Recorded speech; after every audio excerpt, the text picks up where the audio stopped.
Everyone, welcome to Three Guys English. My name is John. Happy Friday, or at least it's Friday here in Charlotte, North Carolina. Today we are going to be talking about the superlative adjectives. This is the second part of a video that I did last week, or about 10 days ago, where we talked about comparative adjectives. So let's get going. All right, so superlative adjectives. Today we're going to talk one more time about syllables because those are very important for making the comparative adjective. We're also going to talk about the 5 main rules of superlatives, and we're going to do Tom's quiz. Now, Tom released a video just a few days ago about his experience in Mongolia, and we'll be talking a little bit about that at the end of the video, so stay with me just for a little bit here, and we'll talk about Tom's delicious dish. Okay, so we're also going to talk a little bit today about how to use the superlative so that you don't sound annoying. Okay, so here we go. So remember from the last video, or if you're just watching this video today, that's fine.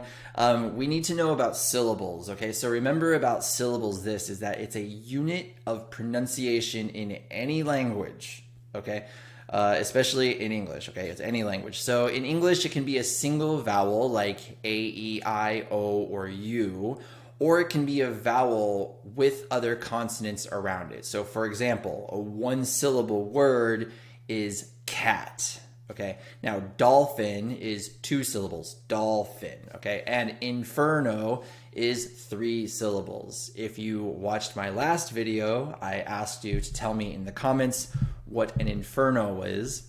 I don't know if anyone did, but an inferno is a very hot, fiery, hellish place. Okay, so other examples are this one. John, that's me. My name has 1 syllable. Simon has 2 syllables, and Thomas has 2 syllables as well.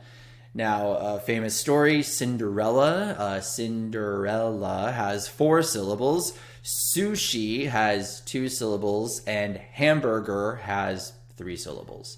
So just a little bit of practice there, or a reminder about the syllables in different words. So superlative adjectives. Remember, the comparatives compare 2 things, okay? You need 2 things, not 3, not 1, just 2 things. The superlative actually compares 3 things or more. So 3, 100, 1,000, a bajillion. It's not a real word, but it's something that we say. Okay, a bajillion is just a very large number. All right. So for the comparatives, we had just 4 rules. Today I'm going to add 1 more rule, but don't worry, it's super easy. So that rule is the. Okay, when you use the superlative, for all of the rules I'm going to show you right now, you must use the before the superlative. I said must. You don't have to. If you don't use the, it still sounds fine.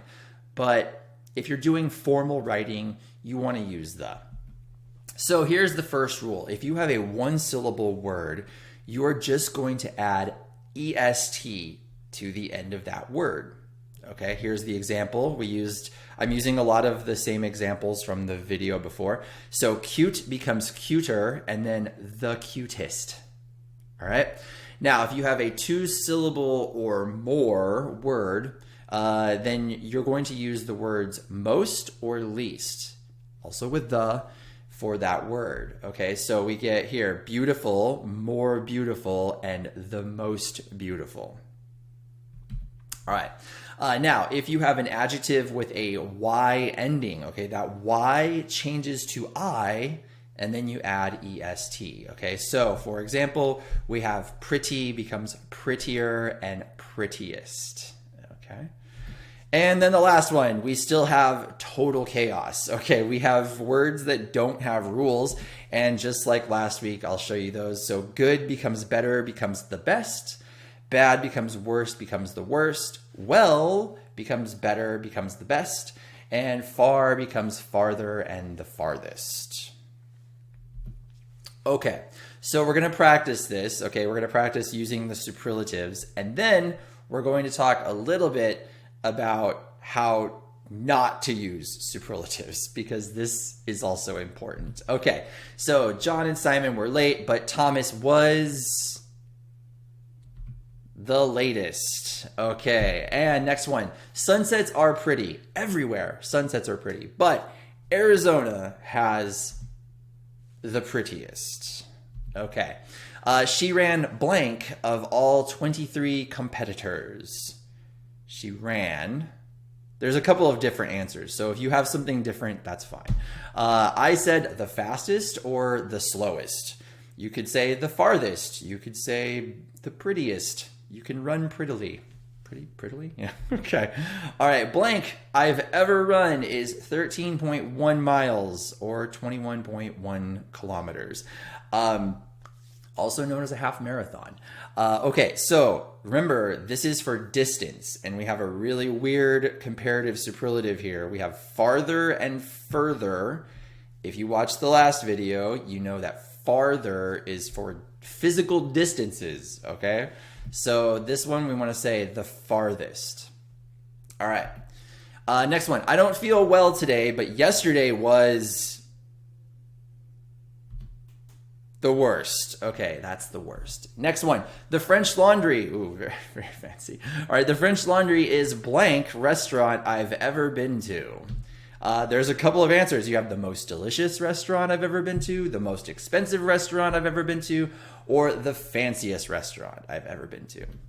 And finally, soccer or football. I understand. Okay, soccer or football is blank sport in the world.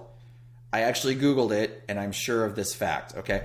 So it is, yes, the most popular sport in the world. 3.5 billion people watch it, and I still don't understand the rules. So sad. Okay, now, so that's how you use the superlative. Okay, here's how you do not want to use the superlative.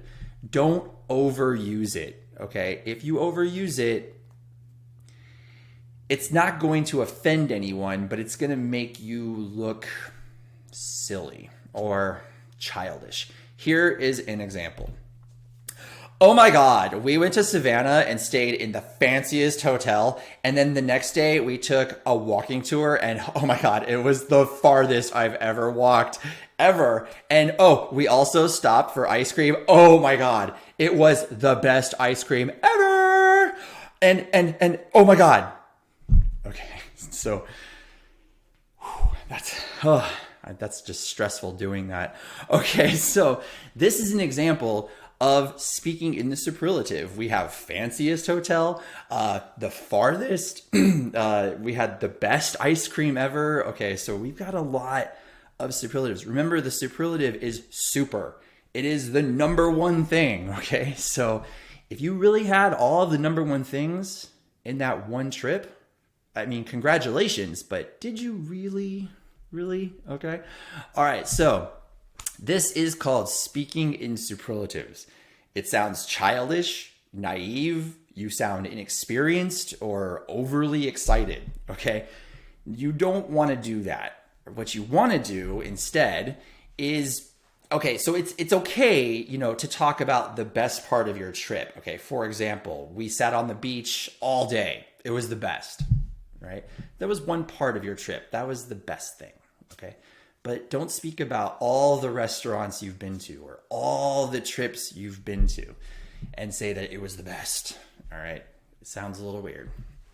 Okay, finally, this one. I'm going to give you an alternative, all right? So many native speakers will use really, very, or so. Okay, for example, we took a walking tour and we walked so far, or we walked really far or very far, okay? British alert. Yes, the British, my British friends will also say quite. You don't hear that much from Americans. I say it sometimes, but that's just to be fun. Okay, so what we're going to do is we practice the superlative. Now we're going to take the superlative out and make it sound a little more natural, okay? So we're going to use really, very, or so, and then the adjective. There is one thing I'm going to say here. There's a little bit of I don't want to sound like too much of a grammar geek, but I'll show you something at the end of these examples about the word so. Okay, you can't always use it. You can always use really and very. So here's the example. This is the best ice cream. Sure, okay. This ice cream is so good, or really good, or very good. Okay, you can use all of those. All right, how about this one? We stayed in the fanciest hotel. How about you try it? Okay, use really, very, or so, and try to make this into a sentence without the superlative. Go ahead, I'll wait. Okay, that's long enough. Okay, so we stayed in the fanciest hotel. You could say the hotel was so fancy, or really fancy, or very fancy, okay? Here's the thing. Okay, now with the word so, you can't use it about an object. That's a lot of grammar. Don't worry about it right now, okay? Just remember you can always use really or very. Okay, the restaurant had the spiciest food ever. Okay, that restaurant had the spiciest food ever, okay? You could say that restaurant had really spicy food or very spicy food. You can't say so spicy food because spicy food is the object. Okay, now, if you want to use it, you have to make it the subject. The food was so spicy at the restaurant. Okay.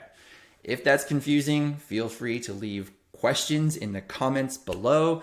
I would love to respond to your comments, so go ahead. But I'm not going to dive too deep into that grammar on this video, okay?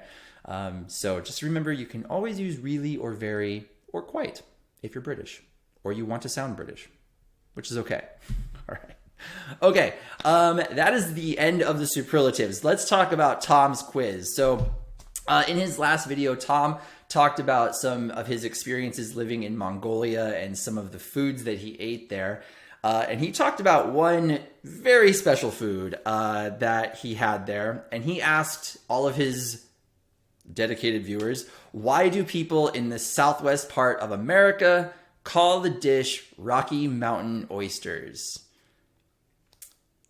Why do they call them Rocky Mountain oysters? First of all, the Rocky Mountains are nowhere near an ocean, and oysters come from the ocean. So the answer to this one, if you were listening closely, and I hope you got it, is because they taste a bit like seafood, but there is no ocean near the Rocky Mountains.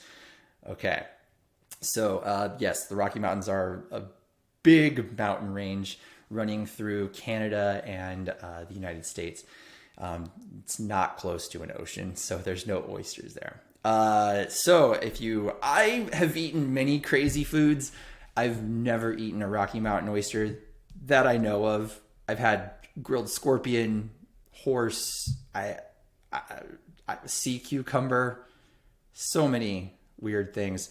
But I've never had a Rocky Mountain oyster. But just to give you an example, here is what a Rocky Mountain oyster looks like. It's a food. Okay. All right. So, yes, here we are. Good job today. And of course, here's your confetti. There it is. All right. Very good. Nice work today. I hope you enjoyed the video. I hope it helped you with your superlative adjectives and also to sound more natural when you speak. If it did, please, of course, smash that like button. Of course. Yeah. Spin it around. There it is. Yeah. Good. And don't forget to subscribe. Thank you so much for watching today. I will see you very soon. And until then, enjoy your weekend. Bye.